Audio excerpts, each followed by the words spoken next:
Inside MLFB on the Sports Gambling Podcast Network is presented by WynnBET.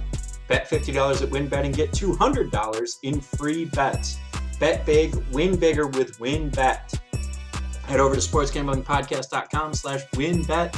That's sportsgamblingpodcast.com/WYNNBET to claim your free bets today.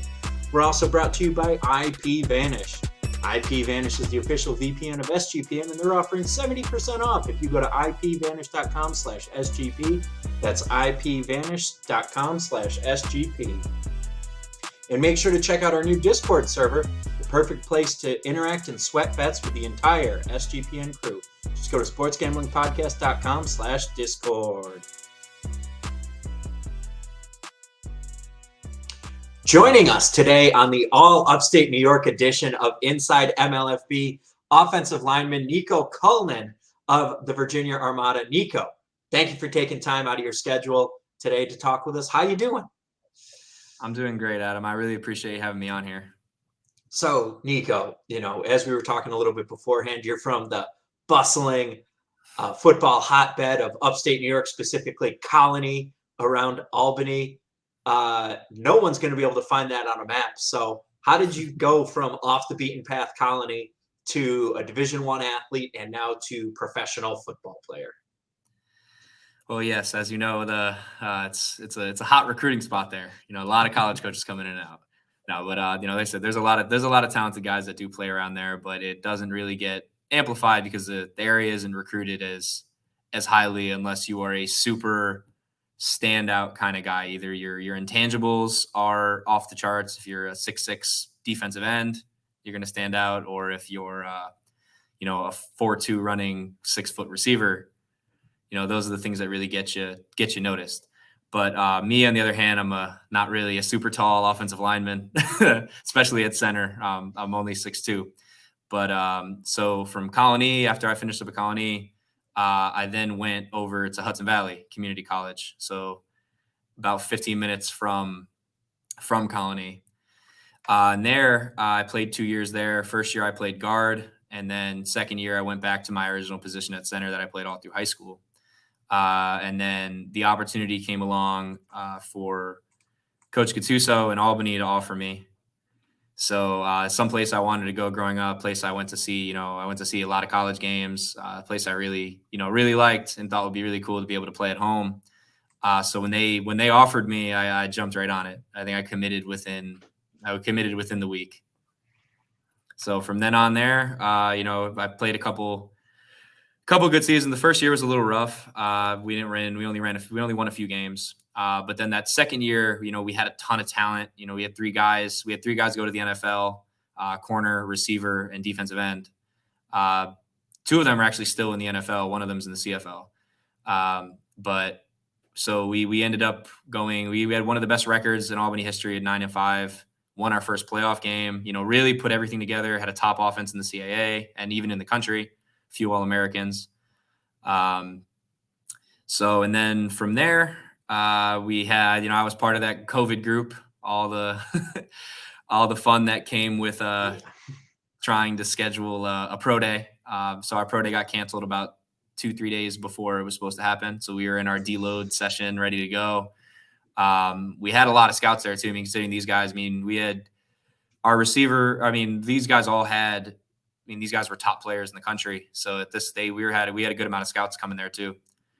So that would have been, a cool experience. We know this, God works in mysterious ways. And, so this is what happened for, everybody around the country. I'm not the only one that could complain about it. So from there on out, I went to a couple combines, PGS, Pro Gridiron Showcase ran by CGS, and then ANC Combine.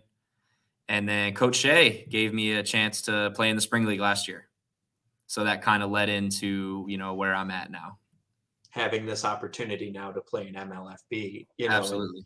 And we've heard this story a lot from the COVID Combine guys. And, it's been talked about that NFL teams maybe took a few less chances on smaller school guys in the mid to later rounds because they didn't have a chance to get them in for on-site workouts. It was all done remotely. And that's just a huge challenge but you're getting this opportunity now, and Coach Shea thought enough of you to bring you into a second league. I mean, what's that mean to have an offensive coach, a guy who's been around it so much, to say, "Hey, Niko, I believe in you, kid.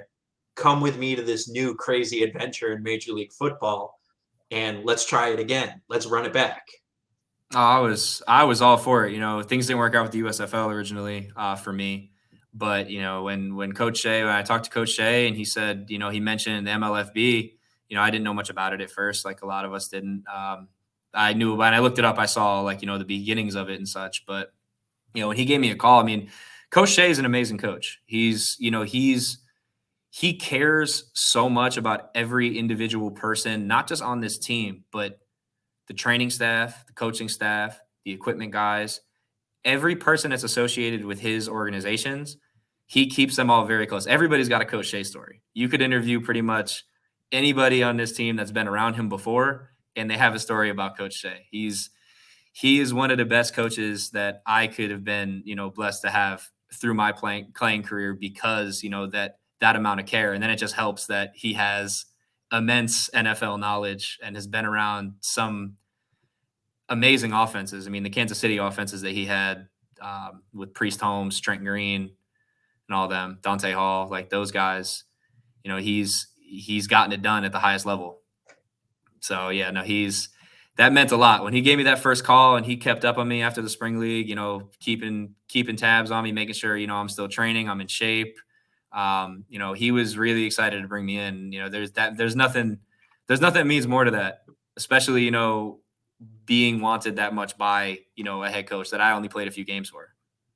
For sure. I mean, and that's just got to be something spectacular. And, it's a talented roster there. And have you been working primarily at guard, center? Where have you been working along the offensive line during Center. training camp? Center. So a lot of time at center. A lot of time working there, getting to know these quarterbacks. It's a talented quarterback room with Tyquell Fields, D'Angelo Fulford, George Bowens, and Nick Rango. I know he played at HVCC. Did you guys cross paths at Hudson Valley or no? So not directly, but I would go, since, like I said, I live so close. I have a lot of good relationships with people at Hudson Valley. So I would go there. I met Rango a few times, and then we were at Albany together too as well. So we both shared similar paths. But yeah, that quarterback room is insanely talented. We're confident in any of those guys to go out and play. And when they all switch in for each other, they don't miss a beat. It's honestly, it's crazy to see 4 quarterbacks be able to, handle this offense not only in stride but elevate each other. And I got to see Tyquell play at Stony Brook too. I got a couple games to get out watching him from the sideline at Stony Brook. What's it like to know that guy who maybe beat up on your team a little bit on the field is now on your sideline? How does that feel good to know that? Oh, I'm glad we're not against him this time. Yeah, it's funny because my 2 years there, we beat them both times. Mm-hmm. So the 2 years after the COVID year and then this last year, he got both of his wins against Albany. So, we joke about it all the time that, because we play for the Golden Apple. We play the Empire Clash for the Golden Apple. So at the end of that game, you see the whole sideline just clear out and run for that apple. So it's funny to joke around to him about that. But no, it's cool to see, because he has some good games against us. I mean, he made some insane throws. And he's mobile as anybody. Same with D'Angelo. I mean, those guys are, but also don't sleep on Rango and Bowen. They can move a little bit too. But I mean, those guys specifically, getting to watch them play has been cool.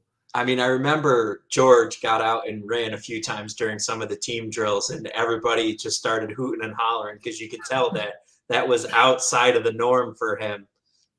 What are the challenges as an offensive lineman, though, going from 2 guys who are electric with their legs and thrive on making plays in space, like D'Angelo and Tyquell, going to guys who maybe are going to stay in the pocket a little bit more, like Nick and George? What goes through your minds as the center making those changes, making that transition?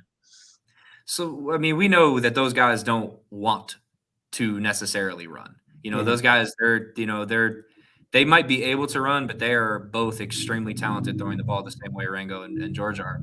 Oh, for sure. So, Not saying they're not. Just yeah. an added dimension there where you're not thinking George is that if something breaks down, you need to get out in front so George can get a 50-yard run.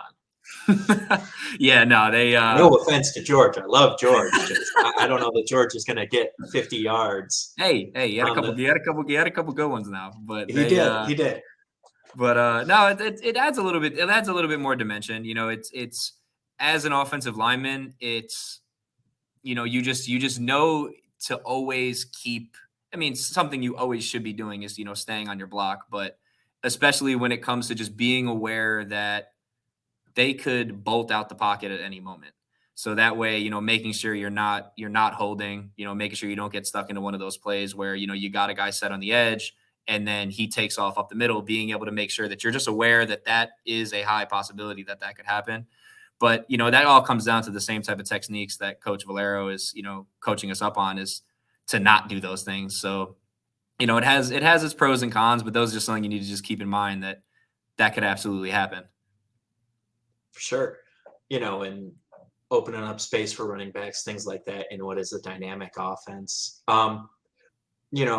This is your second time around with Coach Shea. Is there anything that Coach Shea told you as you were concluding the spring league or getting ready to come in here where he said, Niko, you need to work on this. This is what's holding you back from taking that next step in your career? Well, a big thing with him was that when I was with the spring league, I played guard. So we had a good center, Sifa. He was the established center that was there, I think, for a couple of years. So when I came in, I slid over to left guard, because I just needed more professional film, which was cool because I hadn't played guard since my freshman year at Hudson Valley, actually. So, to get a little more film there. So when I went to the hub camp a few times and there, and basically the thing that was told is like, I need more center film. So that was a big thing. They just want to see me back scouts wanted to see me back at center. That was a big thing. But Coach Shea specifically, Coach Shea, his big thing is he wanted me to be a leader of our O-line. He wanted to make sure I made that, was taking that extra effort to really establish myself as an overall leader, but not only the O-line, but the team. So you talk about that, establishing yourself as a leader. What goes into that? We see the movies, we see Friday Night Lights, Varsity Blues, and we think, oh yeah, that's what a leader looks like in a football locker room. What does it actually look like for you to step up your leadership game for the offensive line and the offense as a whole? So yeah, I said it's never like the movies. It's there's that all, the rah-rah stuff works for some people, but at the end of the day, it comes down to, I feel like being, I'm still growing as a leader and as a person every day. So the way I look at it is, being a genuine person, knowing always being on top of your assignments, being able to assist with those assignments, but always in a genuine way, not ever, having an ulterior motive to explain, something to another player. Just if people around you know you're genuine, I feel like that becomes, that makes leadership so much easier because they know what they're going to get out of you. And then the things that come out of your mouth, they know are going to be honest and, to the point. So, but like I said, leadership comes to save the sides. We have a lot of great leaders on this team. Some guys just lead by example. Some guys lead with their voice, but we have a ton of, especially on the O-line too. You can't ever go wrong with having too many leaders. Not having enough leaders is a problem, but having too many is just an amazing thing. And our O-line is filled with guys that have had pro experience, have played in other leagues, lead by example, lead by their voice. So I'm just glad to, I'm glad to be a part of it and glad to be a part of this really good O-line and be able to do wherever I can to help us succeed. You mentioned guys with NFL experience along the line. Is there anyone on the line that you've kind of been like, let me get at this guy's elbow. Let me be here. Let me kind of be under his wing a little bit. He's been where I want to go and let me kind of learn what I can.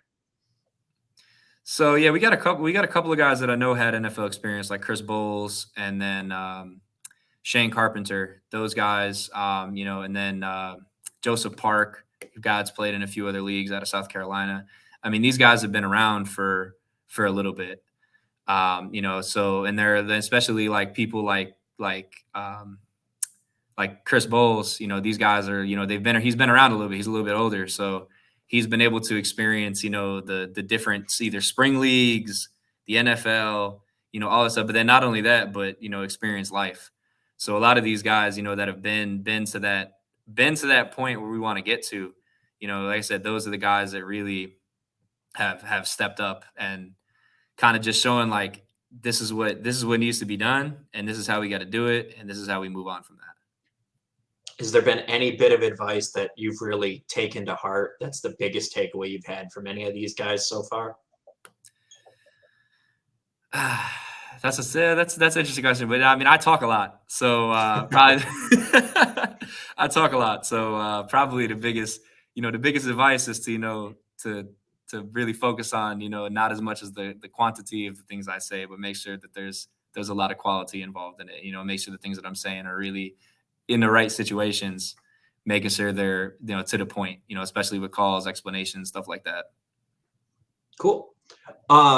So Niko, during non-football times, you have a day job, and you put that on hold to a certain extent to chase this dream. Why? I mean, you kind of, it involved you relocating. I mean, are you still in upstate New York? I got to imagine you're still up there working. You pause your life. You go to Mobile for 2 weeks, betting on yourself to make the roster, and then on the road for another 5 weeks. I mean, pausing your life for 2 months and betting on yourself. Why take that chance? Exactly what you said. Why not? If you got, it's, I like to, I'm all about, willing to gamble and, but in a calculated sense. I made sure that with my job is that this is planned out. Like, they know what to expect from me as a person, and they know that I'm going to make sure what it takes. The same way Coach Shea knows what he's going to get out of me, that's the same kind of, I guess that's the prerogative I bring to life, is that what you're going to get out of me. I am who I am, and you're going to get constant effort out of me, whether it's going to be, if I gotta stay up a little late to work, or I gotta stay up a little later to watch film, if I gotta, make sure I'm planning out time a little bit better, or I gotta work on a weekend, just to get it, at the end of the day, you just got to get it done. But as for why, is who better to bet on yourself than you? You only got, at the end of the day, you got you. And if you're not betting on yourself, who's worth betting on? What's worth betting on if you're not worth betting on yourself? And that's what I took it as. And, the job will work itself out. You can work the rest of your life. You got a certain clock to play football, no matter how good you are. Not everybody's Tom Brady, but, everybody's got you got a clock to play this game. And I want to use as much of that clock as I can and enjoy, not only, the football, but everything that comes with it, the camaraderie of it, the grind of it, being in the 110-degree heat of Mobile, Alabama, things like that, the things you wouldn't experience, being comfortable, being uncomfortable is a thing that I've really wanted to do. It's something I really like to push myself is I don't want to live in that comfort. When you live in that comfort, it's nice there. It's nice, but you don't go anywhere. When you live in that comfort, you're not going to find yourself in extraordinary situations. If you want to live in that comfort, you're going to live an ordinary life, which is fine. But in my case, I want to, not only to set an example for my kids, but set an example for the kids I help coach, or, people from my areas that, keep putting in the effort, because it just might pay off.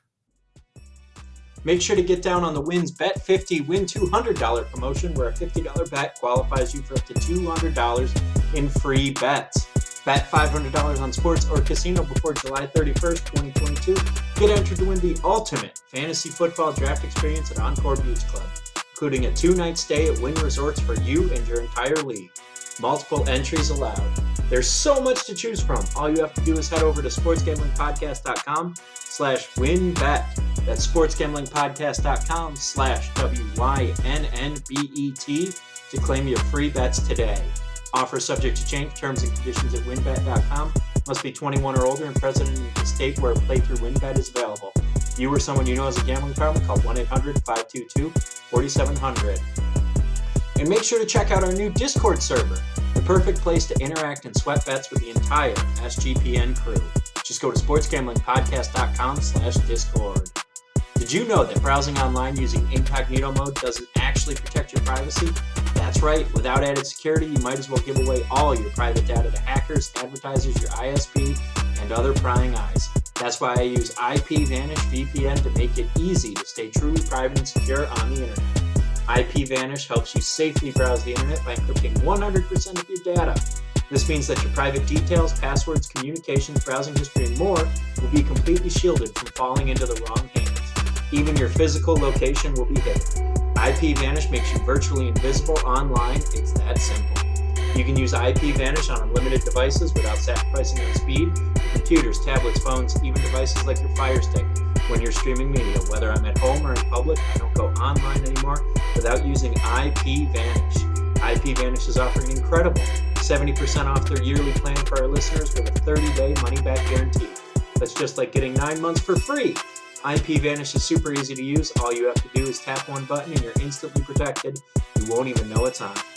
Stop sharing with the world everything you stream, everything you search for, and everything you buy. Take back your privacy with the brand rated 4.6 out of 5 on Trustpilot. So go to ipvanish.com/SGP and use promotional code SGP to claim your 70% savings. That's ipvanish.com/SGP. So you mentioned your kids you coached. Can you tell us a little bit about your family? Where are you coaching right now? Talk to us a little bit about that, because this is a side we don't get to see. With NFL players, there's no, this is the man behind it. This is, Niko Culnan, offensive lineman, is one thing. Niko Culnan, dad and coach and marketer, is an alter ego almost to your superhero on the field. Hey, yeah. So family wise, I have a 5-year-old little brother. He's a huge part of my life. He was a big reason of why I wanted to stay around and play football, so that I could, watch him grow up. It's a unique opportunity to see a kid grow, as a little man, but also as, the effort it takes to help raise a child, to help be around that. So I also have an older sister that's a couple years older than me. And then I live with my father. So we all live together. We all help, take care of my little brother. So that's the main thing. And then coaching wise, I work with my original trainer, Gabe Young, Powerhouse Athletics, in upstate New York. He does speed and strength training for high school athletes all the way down to, I think our youngest kid is 7 years old. So we do group classes and individual training. He runs all of it. And then especially for group training, I help assist. And then some of the linemen I'll help work with that he coaches at my high school, at Colony High School. So those kids are the ones that when I refer to my kids and, I refer to the kids I help coach, those are the kids I really, I really focus on, because of the same thing. If you have a kid, you have a kid that gets hurt, or you have a kid that, has a hard time, at home, just to have somebody that's like, oh, he works really hard at this, he works a job, but then played in a couple developmental leagues, and he's still trying to do this, he's making these things work. And that's the example, that I want to set, is that the dream of playing higher level college football isn't that crazy. And these guys think it all is. So especially when we get these kids to explain to them, they're like, I didn't play it at a super high end school. I was fortunate enough to play Pittsburgh, and I was fortunate to play CMU. I was able to play against these big schools, and you realize it's not a huge difference. These aren't insane dreams to have. I like to think that if I put in that extraordinary effort in high school, because I was undersized at high school. I was only, I graduated at like 235. So I had to put on all this weight progressively through my college career to get to 300 pounds. So I like to think if I put in this effort before, if I did things the right way, if I went to the camps because I didn't even know I didn't even know you're supposed to go to football camps. I thought you went to the ones that you paid for in your local area. I didn't know you're supposed to go to the college camps. I didn't know you're supposed to try to travel and find these things. And these are the things we're working on now. We have a ton of great athletes that have spent this last 6 months, traveling, getting their name out there. These things I didn't know until I knew them. So now that I have some of this knowledge, I want to share it with these guys. I want to have these kids follow those dreams of playing, playing in the ACC, playing in, the Big Ten, or even playing FCS or D2. Guys, I didn't think they could play D2 or get a scholarship, that these guys can go home and these girls can go home and tell their parents that they don't have to pay for college. Because I'll tell you, that was one of the best feelings I ever had, was knowing that nobody has to try to help me pay $1, that I can do it myself. I mean, and that's got to be huge and just be such an amazing feeling to be able to tell your family that, and you got to tell your family that you have another chance to play professional football. What was that like, to be able to look, across the dinner table or wherever you did it, tell your dad, tell your little brother, I did it. I'm a professional. I'm making a good wage in MLFB for Absolutely. a month's worth of work. How'd that feel? There's nothing like it. I still don't forget the phone calls I had with when the hub first started, and how hot that was. If you got into the hub camp, I mean, these guys were getting signed at 10 person a camp. It was hot. So I mean, going back to last year, I mean, I went right from the hub camp, and then literally took the plane from New York to San Diego, right to Indy to practice and then play that week. So, I still don't forget that phone call that I got to say to my dad. They're like, hey, like, not only did I get into this camp, but now Coach Shea just called me and said he wanted me to come out and play right after. So, and then especially then when I got, when all this stuff started to really, plan out with the MLFB and everything, started to get real, when everything got set up, because as it's been, information was a little scarce. So when the information, information was a little scarce. A little scarce, with the focus on the field and everything. Absolutely. No, for good reason. Information was scarce. Now that we're here, we all realize why. But and that's the thing, is like, so when Coach Shea let me know in the contract, and I was like, wow, this could be a better opportunity, because the ultimate goal is to play in the NFL. Mm-hmm. That's what everybody's here for, is to grow as an athlete, grow as a man and a player, and then go to the NFL. And you look at it, a 4-game season compared to, other leagues where you're playing 10 and 12 games and you got to hop right into camp right after that. That's a lot of wear and tear in your body. So from my perspective, it was like, this is what better opportunity to, not only make some really good money over a month of work, a month and a half of work, but then be able to be available, right after preseason cuts, where they could bring you in for a workout or practice squad, or, ability to make a roster, or, and middle of the season where guys start going down and need to bring in more people, where you have the most up-to-date film, where these guys, have some film from earlier in the year, which is still great film, and those guys will and have been getting their opportunities, but I only played 4 games. And you're much closer to game shape than they were, whereas they finished in late June, early July. You're going to finish in September. So, that team that gets decimated on the offensive line in week 1 is like, oh shit, let's call Niko. We know he can play the interior. We need that guy. So that's the goal. That's the goal. So you're from New York. You're going to be playing in Virginia Beach. Does family, friends have any plans to come and see you play at all? Yeah, absolutely. My trainer, my mom, my dad, sister, everybody's let me know that they want to try to make it down. So I know it's a little bit, I think it's about 8 or 9 hour drive, but I know, or a couple hour flight, but I definitely know a few people that want to come down to see me. And that means the world. People that'll go out of their way financially, but for work, to be able to come down and see me play in a weekday, nothing beats that feeling. What's it going to mean to be able to be there in front of them and meet them after the game as a professional? because I don't think there were fans in Indy. This would be the first time that they've seen you play as a pro, right? Yep. So yeah, to see me in person, this would be the first time for everybody. Now, but that, man, that'll be great. It'll be just amazing to look back on. It won't seem, it'll feel great in the moment, but it'll feel even better, when my brother we can look back at pictures when he's 14, 15, 16 years old and be like, oh, we took that picture there, at Virginia Beach when you're playing in MLFB, that the things like that, those kind of memories of people just going out of their way to see you play. There's, and a lot of people take that for granted. I played with guys in college, and I played with guys that, have the family has never seen them play in college. So I was fortunate to live locally, but even then, I never took that. If somebody came out of their way to spend their Saturday to see me play, that means the world.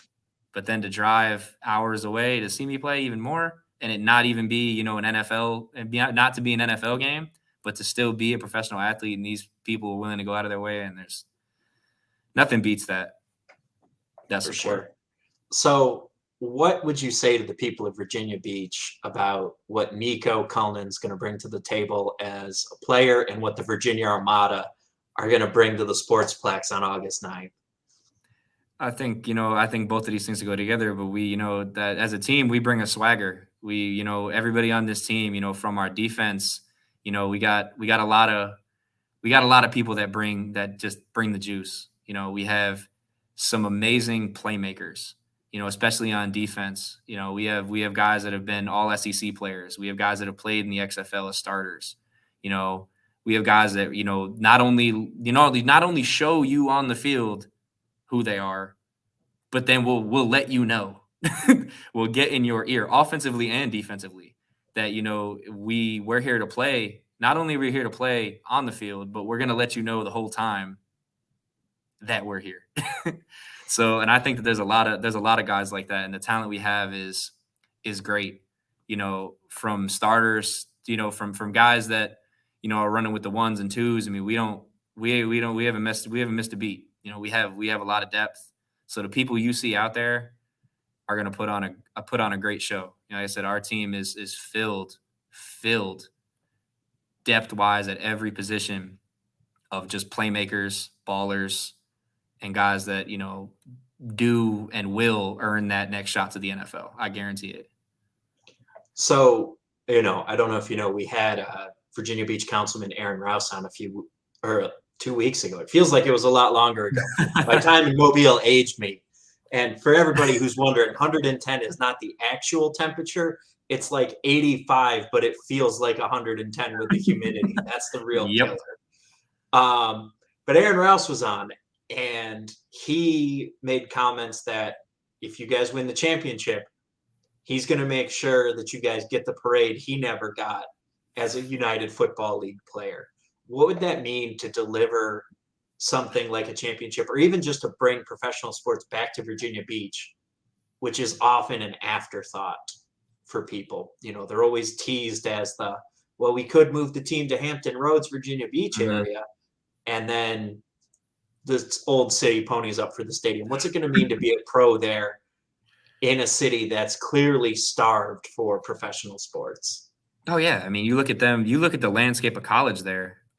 It's amazing. Look at just Virginia as a whole. I mean, they love football, and I think that we're going to have a great showing. But yeah, championship that's the expectation. There's no talk of 4 games. It's 5 games. Like, it's how many games we're going to play this year? It's 5 games. Like, that's the expectation that not only Coach Shea instills in all of us, but the whole coaching staff, training staff. The expectation is to be here into September. So, that's what we want to bring to Virginia is that winning attitude. We're all happy to be here. Don't get me wrong, but we're here to win. So, to bring that to a hungry fan base, I think that they're going to love that just as much as we love being here. So, Niko, NFL GMs, coaches are going to see this probably, because they're going to search your name and it's going to come up. It's going to be right up there at the top. I guarantee it. Niko Culnan interview. What do you want to say to that coach or GM when they find this clip, mid-season, when they're like, who's that kid on the line who's just manhandling folks? We need to look at him. What do you want them to know about you as a player, and what would you say to them when they see this? Man, just the thing is, I'm just gonna bring, I bring a great attitude every day. I want to bring that winning culture by any means. Anywhere I go, anything I do, um, you get with me what you see. You get the type of grit that you want from your offensive lineman, but then also the type of leadership you want from your center, whether I'm playing guard or center. I bring that same type of attitude, that support to my teammates, that drive to win, but then to see the other people on my team succeed. That's the biggest thing with me is I want to see everybody shine, if not more than myself. So whatever that takes, I'm willing to do. Awesome. Well, Niko, thank you for your time. You're a very busy man. We're recording this pre-Jamboree, but it probably won't release until after Jamboree. So best of luck in the Jamboree, and everyone who watches this after the fact, you shouldn't be surprised that Niko had the Jamboree he had. So thank you very much for joining us, and looking forward to seeing the great things you do. Thank you so much again. Appreciate the opportunity.